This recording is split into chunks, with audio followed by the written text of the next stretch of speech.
warahmatullahi wabarakatuh.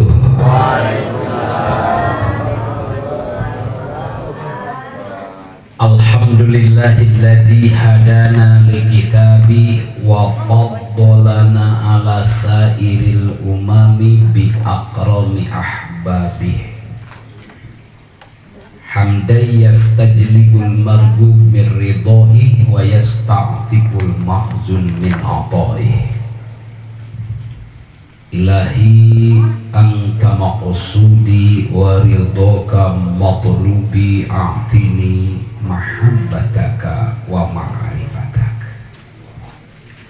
wa a'tini ma'aka abada.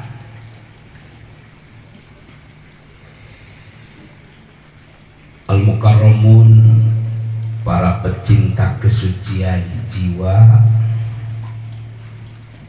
yang sama hadir dengan segenap kekuatan dan kemampuan, dimampukan dan dibisakan hadir oleh Allah Subhanahu wa ta'ala berkah karomah guru kita Pangresa Bahas. Semoga beliau dipanjangkan usia dunianya. Amin. Tambah-tambah limpahan barokah karomahnya. Al-Fatihah.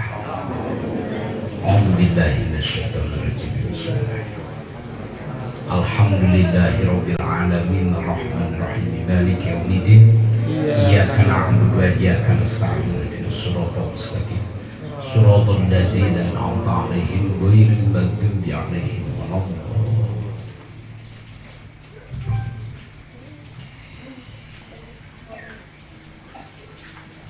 Kini di sini begini wujud perjalanan hidup kita. Alhamdulillah.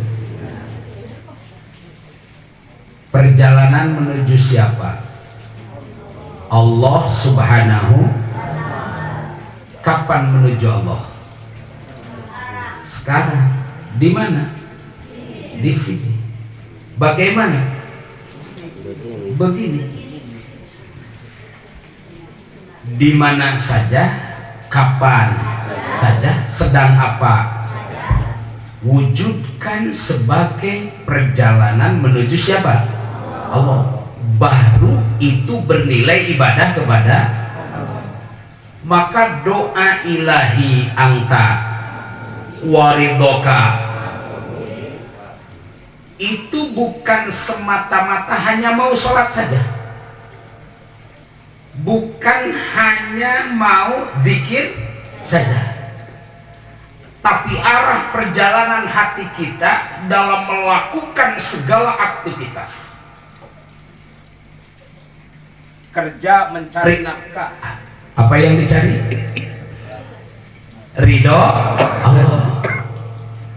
Turun ke sawah, ilahi anta maksudnya.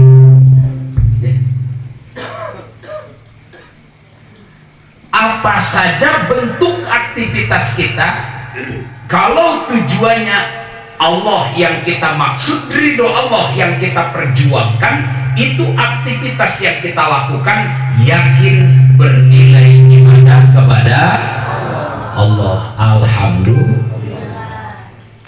Ini penting.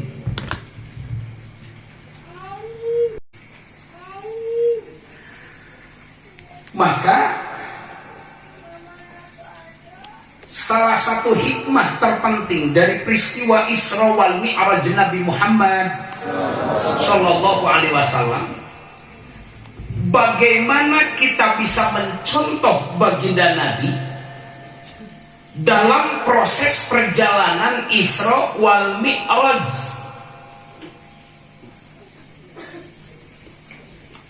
Betapa banyak sebetulnya hikmah yang mesti kita ambil. Akan tetapi kita ambil 3 saja. Pertama, sebelum Nabi diberangkatkan oleh Allah Subhanahu wa ta'ala minal masjidil haram ilal masjidil aqsa, Nabi dibawa dulu oleh siapa? Malaikat Jibril. Kemana? Ke pinggir sumur Jam-Jam. Di situ Nabi dibelek dadanya, dikeluarkan kalbunya, dibersihkan dan dicuci dengan air Jam-Jam sampai 3 kali. Apakah kalbu baginda Nabi kotor? Tidak. Nabi itu memiliki jiwa yang suci, kalbu yang bening. Lantas kenapa ada proses seperti itu? Kan Nabi sebagai contoh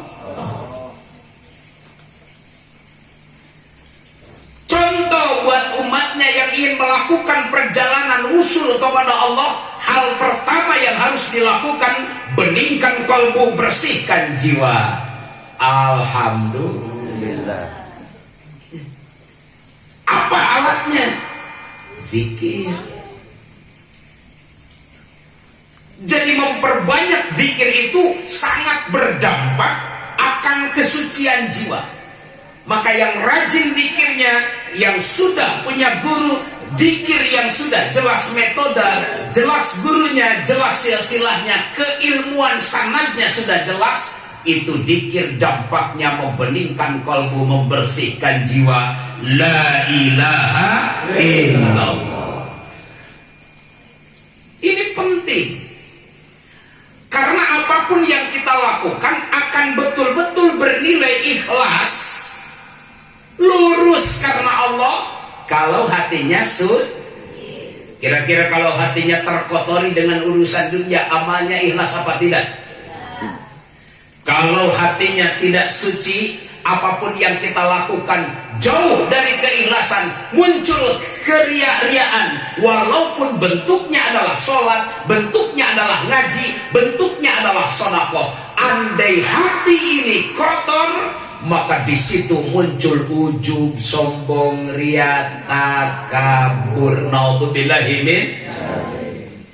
Bening kalbunya, berangkat ke masjid jadi ibadah, di masjid jadi ibadah, sholatnya ikhlas, masjidnya makmur. Kalau dasar hati manusia sudah maka ini penting. Ilmu, metode, cara membeningkan kalbu, membersihkan jiwa. Butuh dengan ilmu ini, butuh dengan metode, butuh dengan cara sebagaimana yang disampaikan oleh Sayyidina Ali. Ya Rasulullah, dullani ala aqrabi turuki ilallah wa asaliha wa afdaliha. Bahkan, wahai baginda Nabi, tunjuki aku jalan menuju Allah yang paling mudah, yang paling dekat, bahkan paling utama. Ini Sayyidina Ali orang cerdas. Karena perjalanan itu ada perjalanan yang singkat, ada perjalanan yang lambat, ada yang dekat, ada yang jauh, ada yang susah, ada yang mudah.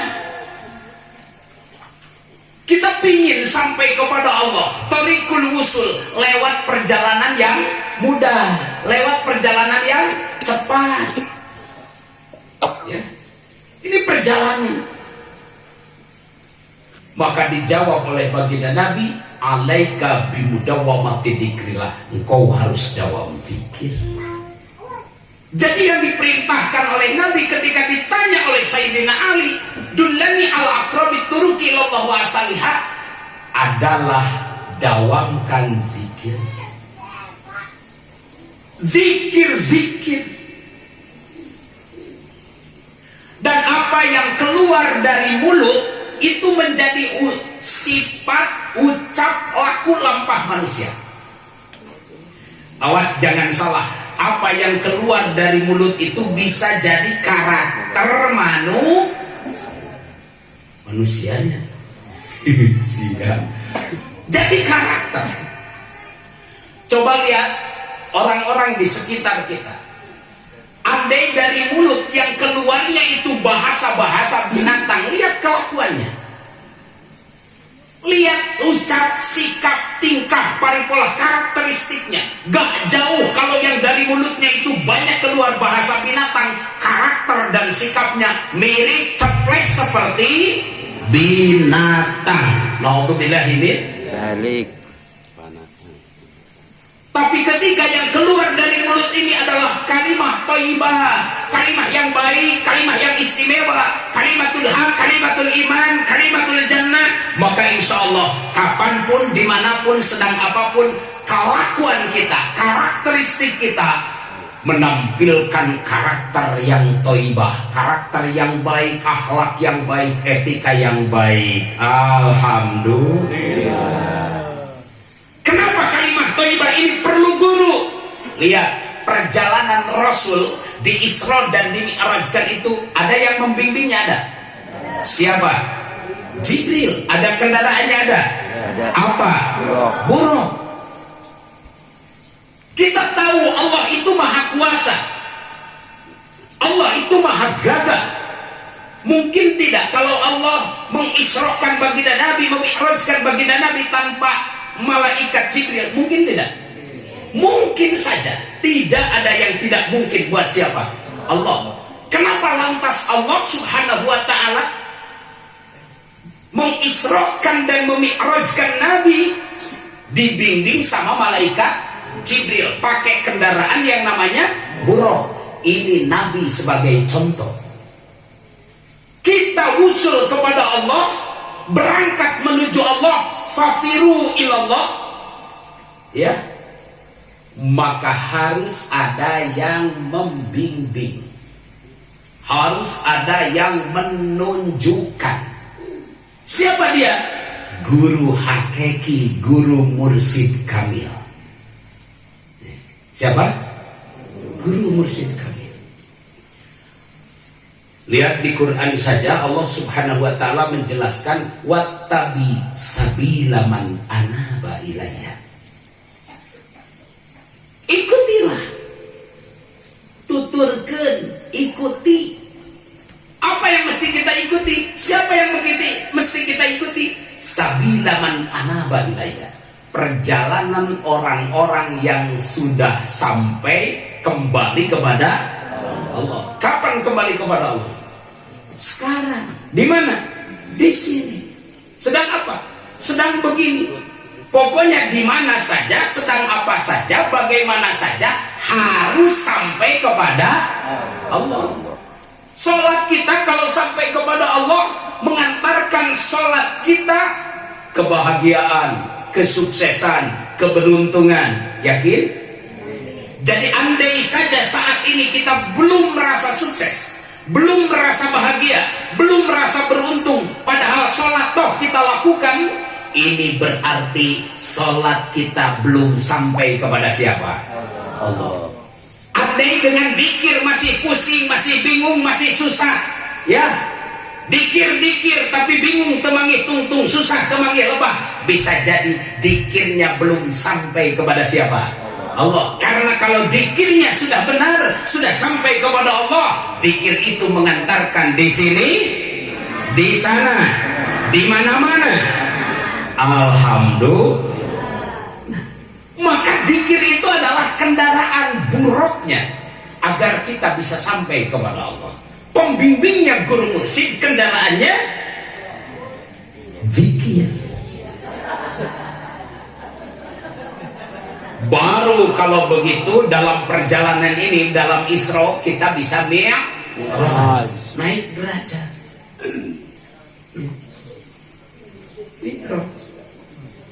Orang yang namanya naik berarti meninggalkan posisi di bawah.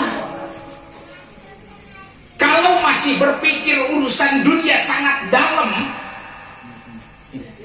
dunia masih acak-acakan di dalam hati, di dalam jiwa, masih nempel terus sangat banyak, sehingga karena harta itu masih berkeliaran di dalam hati, akhirnya yang terjadi apa?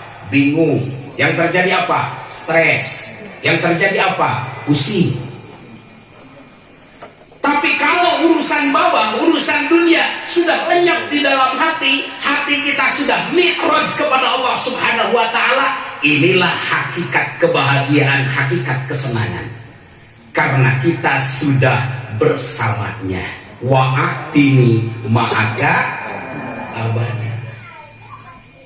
Wa'atini ma'aka abada itu di hati, karena makom perjalanan kepada Allah itu adalah makom qalbiyah, urusan hati. Wusul-wusul kepada Allah teh kan ari hati teh aya nu nepi kana harta kumaha ingatna. Ingat karena harta tapi karena harta, ingat kasalaki tapi ke mana? Kasalaki. Ya. Ingat karena kendaraan tapi karena kendaraan, ingat karena kolot, ingat karena ngora. Cenah. Nanti cenah. Kang cuma sing sabar. Tapi ketika hati ini sudah dibimbing oleh guru mursyid, setiap denyut nadi detak jantung diantarkan supaya wusul kepada siapa? Orang lain tidak akan tahu apa-apaan itu. Ya, tidak gedung. Yang lucu ketika kita ngaji, terus saya gambarkan bahwa ini adalah denyut nadi detak jantung. Woi, tukang bakso kok tukang bakso katanya. Denyut nadi detak jantung ketika ingatnya kepada Allah itu sedang mi'raj. Hati zikir ingat kepada Allah, kita melakukan sholat. As-sholatu mi'rajul mu'minin.